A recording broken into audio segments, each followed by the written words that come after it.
Selamat petang, Anda menyaksikan Breaking News TV One. Pemirsa, Sabtu sore ini atau sekitar pukul 11 waktu London, Inggris, Raja Inggris Charles III akan dinobatkan sebagai Raja Inggris menggantikan ibunya, Ratu Elizabeth II yang mangkat pada September 2022 lalu. Delegasi asing dari 203 negara juga akan hadir dalam upacara penobatan yang berlangsung di Westminster Abbey, Inggris. Istri Raja Charles III, Camilla, juga akan dimahkotai sebagai ratu dalam upacara yang diperkirakan berlangsung selama sekitar 2 jam.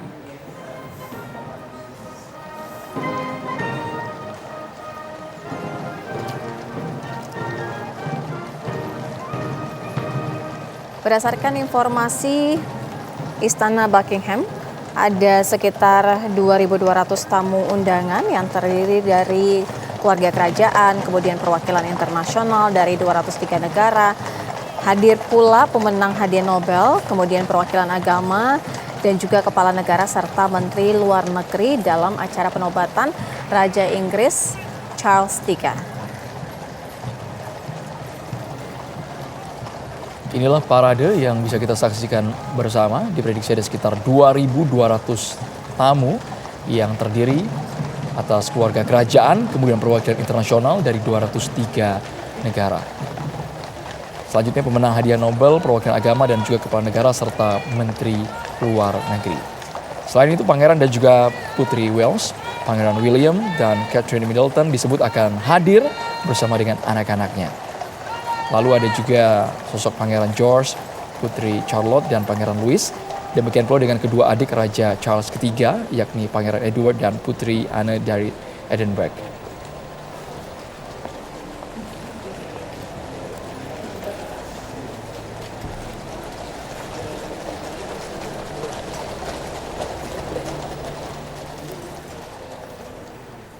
Saat ini kita sudah terhubung bersama dengan pengamat sejarah dan kebudayaan Inggris dari Universitas Indonesia, Bapak Junaidi. Selamat sore Pak Junaidi, mungkin kita sambil memantau juga secara langsung Pak Junaidi bisa menjelaskan mengenai rangkaian prosesi dan juga upacara penobatan ini punya makna simbolis seperti apa? Baik, terima kasih Mbak Fira dan Mas Andrew. Jadi koronasi atau upacara ini adalah upacara yang simbolik ya, yang sudah dilakukan monarki Inggris selama ratusan tahun. Koronasi ini memiliki makna simbolis dan dia merupakan upacara keagamaan juga. Artinya Raja Charles III dilantik menjadi Raja Inggris dalam kapasitas dia sebagai raja dan juga sebagai pemimpin Church of England. Nah, untuk itu rangkaian acara yang sudah disiapkan akan lebih banyak dilakukan di Westminster Abbey. Itu yang pertama. Kedua, koronasi ini atau naiknya mahkota Raja Charles III ini juga menandai periode yang baru bagi monarki Inggris. Sebagaimana diketahui, Raja Charles III akan memimpin Inggris di era yang berbeda sama sekali dari era monarki sebelumnya. Dia raja pertama yang memerintah di masa internet, di masa sosial media, di masa di mana dunia telah banyak berubah. Jadi koronasi ini punya banyak makna, dan yang saya kira yang terakhir juga makna dari koronasi ini menunjukkan bahwa Raja Inggris, Raja Charles III, sesuai tradisinya dia harus melayani Tuhannya, melayani masyarakatnya, dan berbagai Commonwealth, negara-negara Commonwealth yang ada di dalam Inggris. Demikian. Pak Junaidi, kami juga ingin tahu kalau Bapak melihat dari sisi komparasi Raja Charles III yang menggantikan Ratu Elizabeth II dari gaya kepemimpinan, seperti apa Pak? dengan Ratu Elizabeth tentu akan berbeda sekali. Raja Charles III lebih banyak seperti keluarga kerajaan lain melakukan tugas-tugas ke charity, tugas-tugas tidak tugas-tugas pemerintahan, dan itu saya kira juga dilakukan oleh keluarga bangsawan yang lain. Nah, perbedaannya saya kira Ratu Inggris itu sudah punya image yang sangat baik yang berkesan di mata masyarakat Inggris. Hal ini yang perlu dibuktikan oleh Raja Charles III di masa pemerintahannya. Iya, kemudian kalau misalkan berdasarkan dengan tema multikulturalisme ini, ada makna tersendiri tidak dengan coronation ini pada saat ini? Ataupun Ya, dengan kerajaan jadi Inggris masa kini? betul. Nanti di dalam rangkaian acara koronasi tadi di gereja di Westminster Abbey, nanti para perwakilan dari berbagai agama itu akan hadir, dan nanti Archbishopnya pada waktu pelantikan akan menyampaikan bahwa Raja Inggris atau dalam hal ini Church of England akan mengayomi semua agama, semua kepercayaan yang ada di Inggris. Jadi dalam konteks itulah Raja Inggris sebagai pengayom akan mendeklarasikan kembali bahwa dia akan mengayomi semua pemeluk agama, semua pemeluk kepercayaan yang ada di Inggris. Baik, Pak Junaidi, sambil kita tahan sejenak, kita akan langsung menuju ke London, Inggris untuk melihat inilah proses detik-detik penobatan Raja Inggris Charles III.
Bisa Anda jelaskan Pak Junaidi?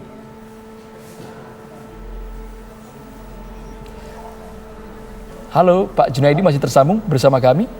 Saat ini kita tengah saksikan bersama di Istana Buckingham. Ada sejumlah mahkota yang nantinya akan dipakai langsung oleh Raja Charles III. Pak Junaidi, bisa sambil dijelaskan apa dari makna mahkota yang digunakan ini, Pak Junaidi? Beberapa kita menyebutnya regalia ya, yang menyimbolkan kekuasaan dari Raja Charles III. Mahkota yang pertama, St. Edward's, itu hanya dia pakai sekali. Nanti di akhir acara dia akan ke belakang altar itu dan diganti dengan mahkota yang berbeda. Dia hanya satu kali.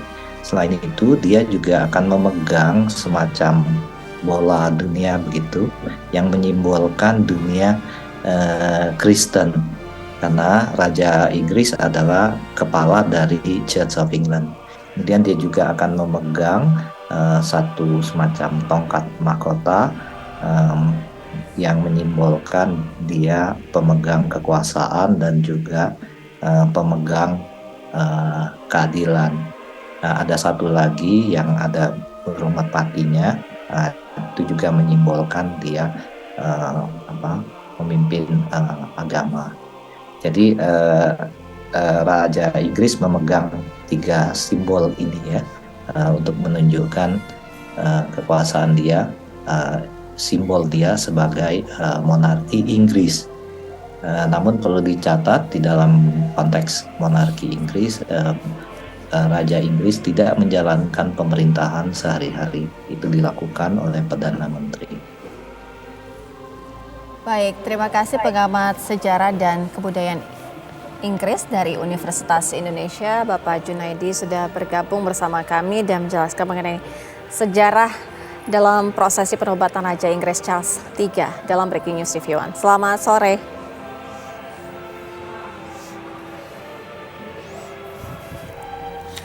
Pemirsa, dalam prosesi ini nantinya akan ada pengucapan sumpah. Setelahnya Raja Inggris Charles III akan duduk di kursi Raja Edward atau kursi penobatan yang berpayung kanopi. Kemudian akan diurapi dengan prosesi di mana minyak khusus ini akan dikucurkan dari bejana emas ke sendok berlapis perak, kemudian digunakan untuk mengurapi Charles. Sendok yang dipakai ini merupakan peninggalan tertua dari kerajaan Inggris.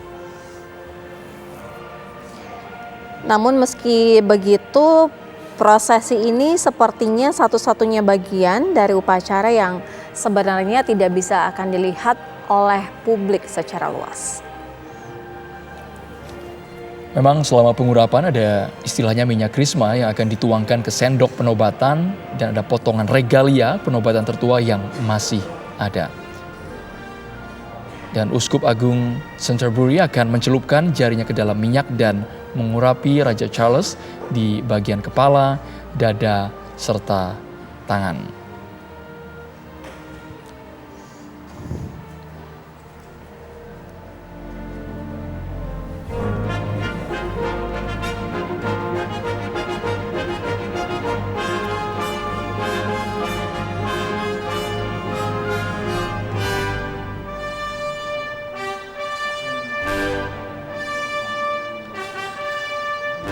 Kita nanti akan menyaksikan bersama di mana Raja Charles III ini akan ditampilkan dengan tongkat kerajaan, nanti di atasnya dengan burung merpati yang melambangkan keadilan dan belas kasih. Merpati juga melambangkan Roh Kudus, mengingatkan ia dan jemaat tentang sifat religius upacara penobatan ini. Ya, nantinya setelah prosesi penobatan ini berlangsung, Raja Inggris Charles III dan juga Camilla akan bertolak kembali ke Istana Buckingham menaiki kereta kencana Gold State Coach. Perjalanan dari Westminster Abbey ini ke Buckingham disebut sebagai prosesi penobatan. Nah, prosesi ini sebenarnya sangat dinanti-nanti karena kereta kencana juga akan meluncur sesuai dengan kecepatan berjalan kaki. Ada irama-irama tertentu. Kemudian keluarga kerajaan juga akan mengikuti di belakang kereta kencana, sementara warga menyambut sang raja di ruas-ruas jalan. Setibanya di Buckingham, Charles dan Camilla akan muncul di balkon istana sekitar pukul 14.15 waktu London atau 20.15 waktu Indonesia bagian Barat untuk menyapa warga secara keseluruhan. Nantinya prosesi juga akan ditutup dengan menyaksikan bersama parade udara oleh Angkatan Udara Inggris. Artinya pada momen tersebut prosesi penobatan sudah selesai dilakukan. Keluarga kerajaan, kepala negara dan pejabat dari seluruh dunia telah mendatangi London, Inggris untuk menghadiri penobatan Raja Charles III dan Permaisuri Camilla yang akan mencakup tontonan militer yang tak tertandingi di Inggris dalam 70 tahun. Tadi sudah kita saksikan bersama ada sekitar 7.000 tentara yang berparade dengan 19 band militer dalam prosesi penobatan yang membentang 1 mil dari depan ke belakang. Ini merupakan jumlah paling banyak pada setiap acara kenegaraan sejak penobatan Ratu Elizabeth II tahun 1953. Raja dan keluarga dekat telah mengadakan resepsi di Istana Buckingham untuk bangsawan asing dan tamu terhormat lainnya. Posisinya memang sebanyak 4.000 pasukan akan mengambil bagian dalam prosesi penobatan saat Raja dan Ratu melakukan perjalanan dari Westminster Abbey dengan kereta negara bagian emas, sementara yang lain akan berbaris di rute dengan jarak 5 langkah. Secara total, 9.000 personil militer terlibat dalam peran seremonial dan juga pendukung.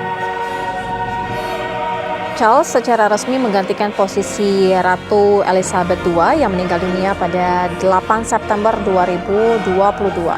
Elizabeth telah berkuasa sejak 6 Februari 1952 atau selama kurun waktu 70 tahun.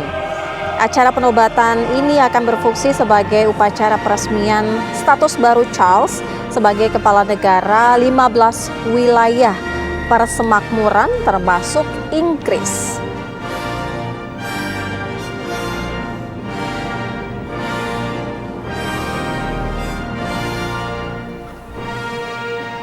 Selama kebaktian 2 jam, Raja akan diurapi dan dimahkotai di kursi penobatan kuno, kursi St. Edward. Terletak di tengah trotoar kosmati mozaik abad ke-13 yang telah menjadi tempat penobatan Raja dan Ratu. Kalau berbicara mengenai prosesi penobatan, dilansir dari situs resmi Kerajaan Inggris, Charles Philip Arthur George lahir di Istana Buckingham pada 14 November 1948. Kemudian memiliki 3 saudara kandung, 2 putra dan 2 anak tiri, 5 cucu dan 5 cucu tiri. Nah, Charles ini menjadi pewaris kerajaan saat berusia 3 tahun pada tahun 1952 ketika Ratu Elizabeth II naik tahta. Mantan Pangeran Wales itu aktif bertugas sebagai angkatan laut. Hallelujah. Christ is risen. He is risen indeed. Hallelujah.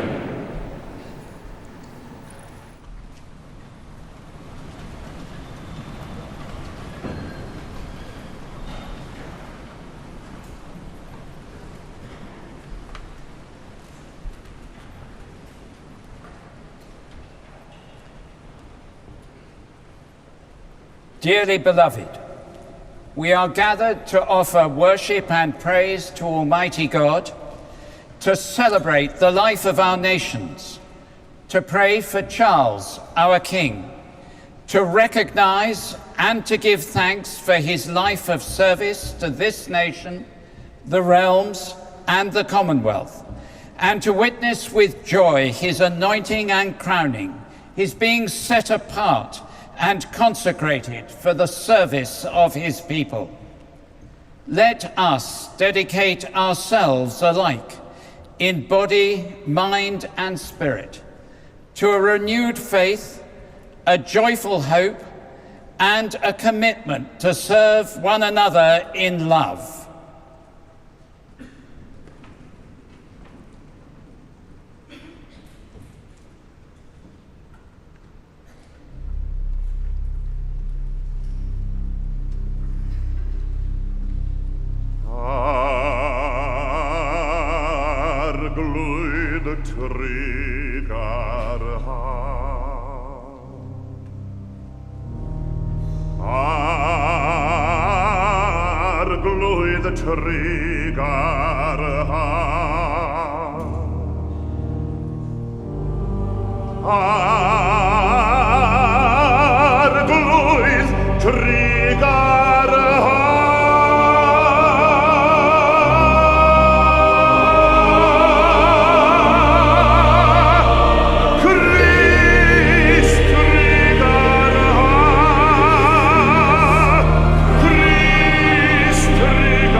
I here present unto you King Charles, your undoubted king.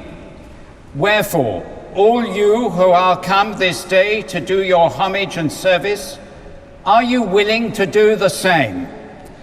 God save King Charles.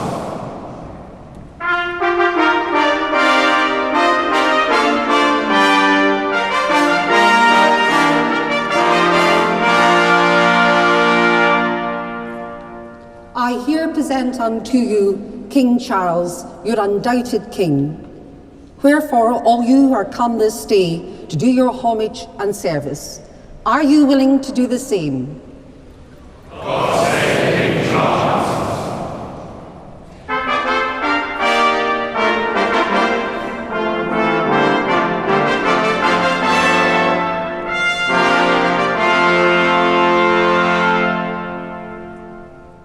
I here present unto you King Charles, your undoubted king.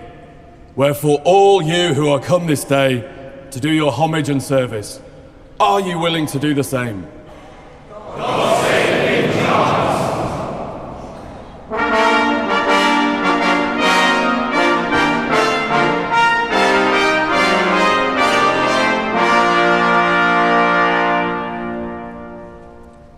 I here present unto you King Charles, your undoubted king.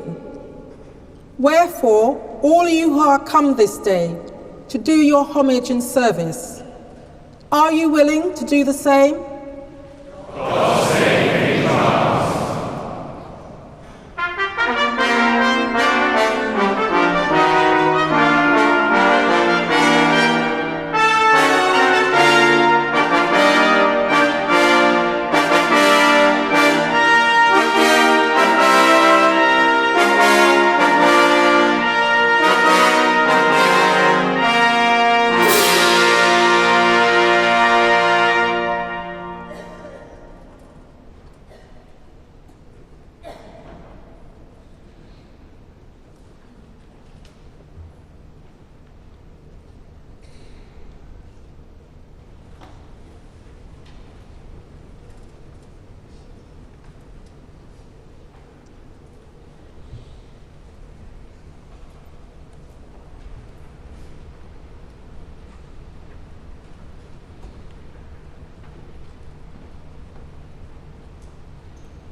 Sir, to keep you ever mindful of the law and the gospel of God as the rule for the whole life and government of Christian princes, receive this book, the most valuable thing that this world has to offer.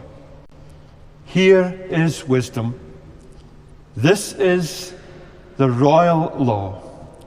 These are the lively oracles of God.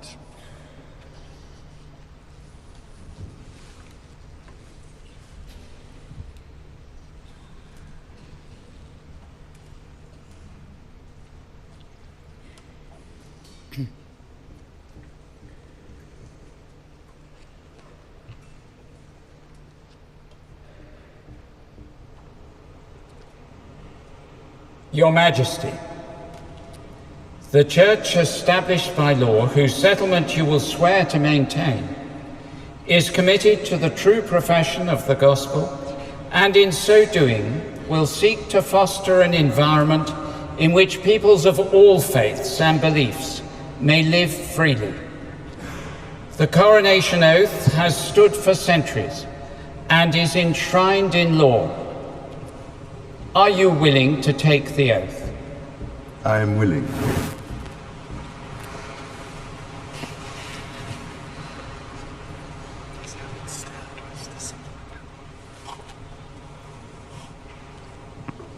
Will you solemnly promise and swear to govern the peoples of the United Kingdom of Great Britain and Northern Ireland, your other realms and the territories to any of them belonging or pertaining, according to their respective laws and customs?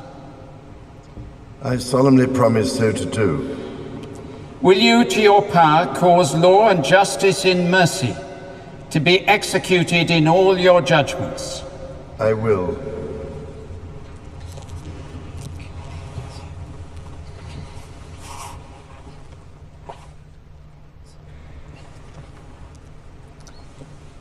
Will you, to the utmost of your power, maintain the laws of God and the true profession of the gospel?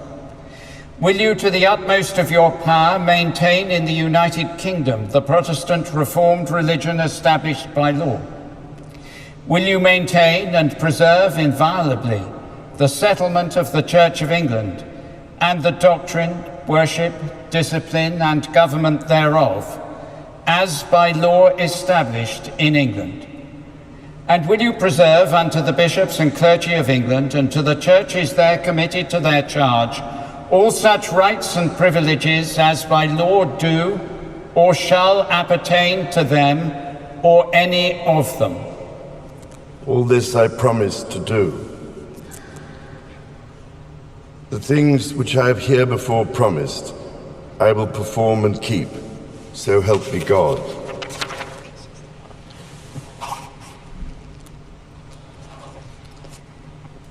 Your Majesty, are you willing to make, subscribe, and declare to the statutory accession declaration oath? I am willing. I, Charles, do solemnly and sincerely, in the presence of God, profess, testify, and declare that I am a faithful Protestant, and that I will, according to the true intent of the enactments which secure the Protestant succession to the throne, uphold and maintain the said enactments to the best of my powers according to law.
Saat ini kita juga sudah tersambung bersama dengan pakar hukum dan juga hubungan internasional Prof. Hikmahanto Juwana. Prof. Hikmahanto, kami ingin tahu makna dari penobatan Raja Inggris Charles III yang saat ini tengah berlangsung, Prof.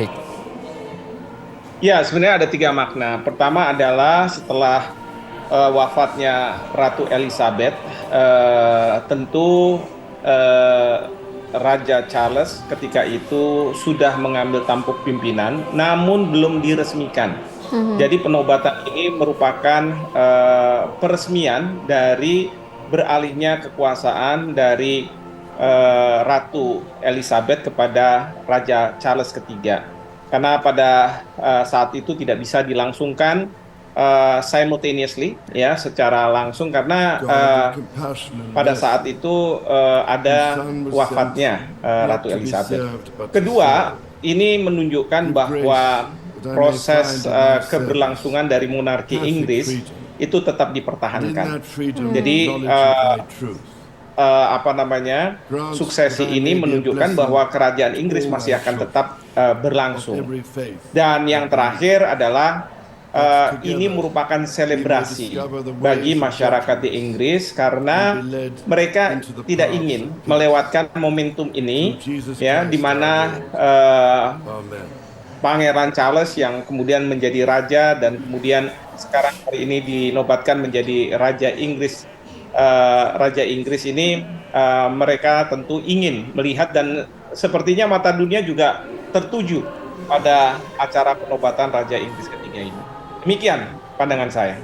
Ya, Prof. Hikmah, kalau berbicara mengenai sejarah, ada yang juga sempat menyinggung bahwa dari Raja Inggris Charles III ini sebenarnya kalau berpikir mengenai beban nama itu sendiri, Charles pertama, kedua, dan menjadi Charles III ini, artinya ada tidak kalau misalkan seperti orang mengatakan bahwa bisa saja pakai menggunakan nama kerajaan yang lain karena biar beban sejarah itu tidak terkait dengan 2 raja sebelumnya karena agak sedikit sulit begitu, Prof. Hikmah? Sebenarnya kalau beban sejarah saya rasa tidak, ya, karena memang dalam sejarah monarki Inggris ini yang awalnya sangat kuat karena apa? Siapapun raja ataupun ratu, dia memegang tampuk kekuasaan baik itu eksekutif, legislatif maupun yudikatif. Tetapi setelah adanya demokrasi, perubahan gitu ya, itu semua sudah berubah. Karena dulu itu Queen Elizabeth pertama itu sangat-sangat powerful. Tetapi setelah ada pergantian dan lain sebagainya, dan kemudian Inggris juga sudah berubah, demokrasi ada. Sekarang raja ataupun ratu mendelegasikan kewenangan-kewenangan itu kepada eksekutif, dalam hal ini para menteri yang dipimpin oleh Perdana Menteri, lalu ada parlemen, dan kemudian ada sistem peradilan yang ada di Inggris. Jadi yang namanya raja itu hanya simbolis belaka. Nah, terkait dengan nama yang digunakan oleh Raja Charles III, karena memang sejak lahir beliau dinamakan Charles, gitu ya. Memang ini berkaitan dengan mungkin keagungan pada masa lalu dengan nama Charles ini yang kemudian disematkan kepada beliau. Tetapi menurut saya ini tidak kemudian menjadi beban bagi Raja Charles III karena beliau juga sudah tahu bahwa secara konstitusi di Inggris peraturan perundang-undangan raja itu tidak boleh turut campur dalam masalah-masalah politik praktis yang ada di Inggris. Demikian. Prof. Hikmahanto, jika kita berkaca bahwa penobatan Raja Charles III dan Ratu Camilla ini bukan sekedar tradisi, namun juga ada cermin Inggris yang modern dan juga multikultural. Bahkan di tahun ini hampir seluruh tokoh lintas agama juga dihadirkan. Pengaruhnya terhadap Indonesia seperti apa, Prof. Hikmahanto?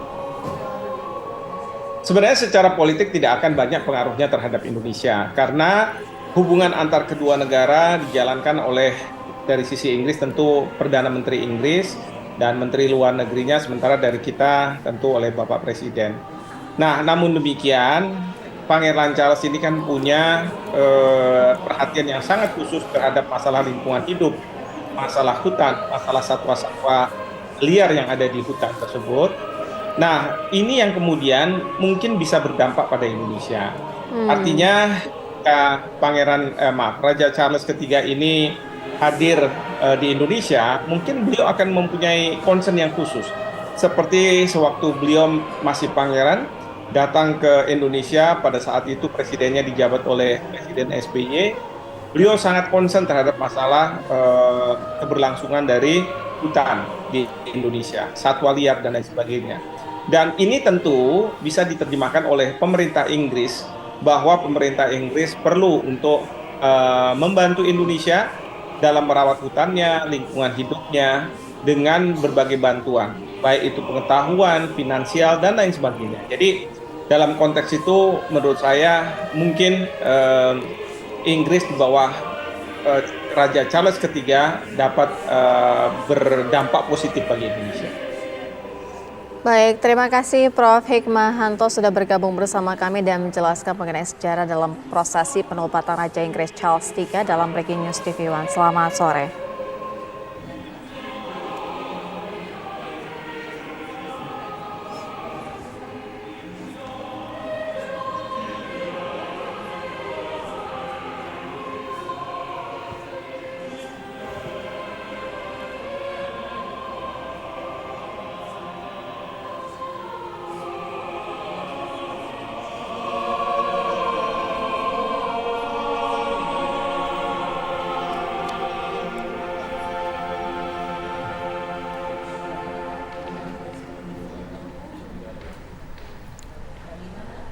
Let us pray.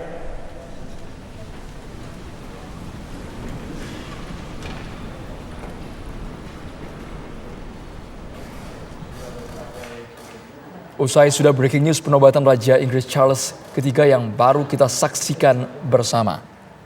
Demikian Breaking News TV One, kami akan hadir kembali dalam program Kabar Petang. Terima kasih, sampai jumpa. The royal family have always been our most effective and best-known diplomats and play an extraordinary role in building links of friendship with other countries. In 2008, His Majesty the King, who back then was referred to as the Prince of Wales, came to Indonesia. The visit aimed to encourage a greater understanding between faiths and promoted a sustainable low-carbon future as well as developing youth employment opportunities.